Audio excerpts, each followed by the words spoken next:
सीधी साधी अनपढ़ औरत अचानक हो गई दीवानी। वाह। सुनिए एक कहानी। हुआ यूं कि दोपहर में डाकिया एक खत लाया। अनपढ़ औरत ने उसी से पढ़वाया तो मन ही मन में खत पढ़कर डाकिये ने पूछा, क्यों री, तेरा आदमी फौज में सिपाही है? बोली हां। 3 साल पहले ब्याही है? बोली हां। शादी के 2 महीने बाद ही फौज से बुलावा आया? बोली हां। और तब से वो अब तक नहीं आया? बोली हां। तो सुन, ये खत ये बता रहा है कि तेरा सिपहिया आज शाम की गाड़ी से आ रहा है। ये खबर उस औरत के तन बदन में नाचने लगी और खत छीनकर वो बिना पढ़ी लिखी औरत अपनी उंगलियों की पोरों से उसका एक एक आखर बांचने लगी। वाह वाह वाह वाह वाह। खुशी में रोने लगी, कुछ कुछ बोराई सी होने लगी। कभी इधर भागे, कभी उधर भागे, कभी ठगी सी ठहर जाए, सोते से जागे। खबर किस किस को सुनाए, कुछ समझ ही न पाए। नहीं नहीं नहीं नहीं नहीं नहीं नहीं, खबर किसी को नहीं सुनाऊंगी, सुनाऊंगी तो मारी जाऊंगी। घर बाहर वाले सब घेर लेंगे, मेरे पास आने नहीं देंगे। मैं तो दरवाजा बंद करके यहीं पे रिझाऊंगी। उसके लिए बढ़िया सी रसोई पकाऊंगी, अपने हाथ से खिलाऊंगी, पंखा झलूंगी और पानी पिलाऊंगी। हाय राम, क्या चीज सबसे ज्यादा अच्छी लगती है उसको? क्या बनाऊं, क्या खिलाऊं, क्या पिलाऊं? अरे दैया, बात कितनी खराब है। उसकी तो सबसे प्यारी चीज शराब है। मना करने पर भी रोजमर्रा लाता था। शाम होते ही वो तो ठर्रा चढ़ाता था। पर अब ऐसी चीज किससे मंगवाऊं? खातिर करनी है तो एक दिन की छूट दे दूंगी, कुछ उल्टी सीधी नहीं कहूंगी, लेकिन ठर्रा कहां से आए?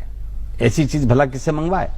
तभी उसे ध्यान आया कि ज्यादा न पी जाए, इस डर से उसने एक बोतल छिपा दी थी, पेड़ के नीचे दबा दी थी। तो वो दौड़ी दौड़ी गई और बोतल निकाल लाई और खातिरदारी में ऐसा निखार लाई कि उसने बक्से पर एक कपड़ा बिछा दिया और बोतल के साथ गिलास रख के सजा दिया।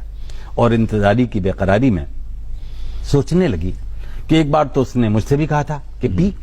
मैंने कहा था नहीं जी, तो उसने जबरदस्ती की। गिलास मुंह से लगाया था, मैंने फोड़ दिया तो मेरे ऊपर हाथ उठाया था। हालांकि बाद में पछताया था। पर आज तो उसकी तमन्ना कर दूंगी पूरी, साथ में उसके मैं भी पीऊंगी और कहूंगी, देखो तुम्हारी तमन्ना मैंने कर दी पूरी, पर आज के बाद से मत लाना ये अंगूरी। प्यार प्यार में मान जाएगा, शायद इसके बाद फिर कभी नहीं लाएगा। और दोस्तों, उसने एक गिलास और सजा दिया बक्से पर। उस दिन बड़ी रुक रुक कर शाम आई। धुक धुक करता दिल धड़का, छुक छुक करती रेल आई। लेकिन सीटी की आवाज सुनते ही वो औरत सिहर गई, क्योंकि एक बात सोचते ही उसकी सारी साधना बिखर गई। अरे, वो तो बोतल के साथ बर्फ भी लाता था, बर्फ के साथ ही ठड़ा चढ़ाता था। अब बर्फ किससे मंगवाऊं? चलो खुद ही ले आऊं। तो उसने लंबा घूंघट काढ़ा और बर्फ लेने दौड़ गई। पर इधर तो कुछ और ही बात हुई। पीछे से सिपाही आया, खुला दरवाजा, बक्से पर बोतल, 2 खाली गिलास। देख के चकराया, माथा ठनका, कमजोर मन का वो सिपाही उसे दृश्य कचोट गया और औरत को बदचलन जानकर लौट गया। इधर औरत बर्फ लाई, आते हुए बूटों के निशान, जाते हुए बूटों के निशान, कुछ समझ नहीं पाई। और मित्रों, कहानी खत्म, पैसा हजम। आप कहेंगे इस कहानी में क्या दम, कहानी बेकार है, फालतू सुनाई है, इसमें क्या सार है?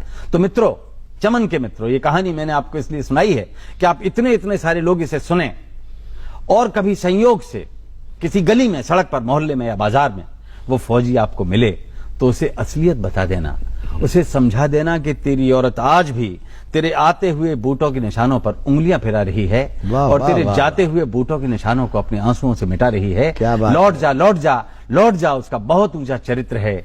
लौट जा मूर्ख, उसकी आस्था तो गंगा से भी ज्यादा पवित्र। वाह वाह वाह, लौट जा। बहुत अच्छी कविता।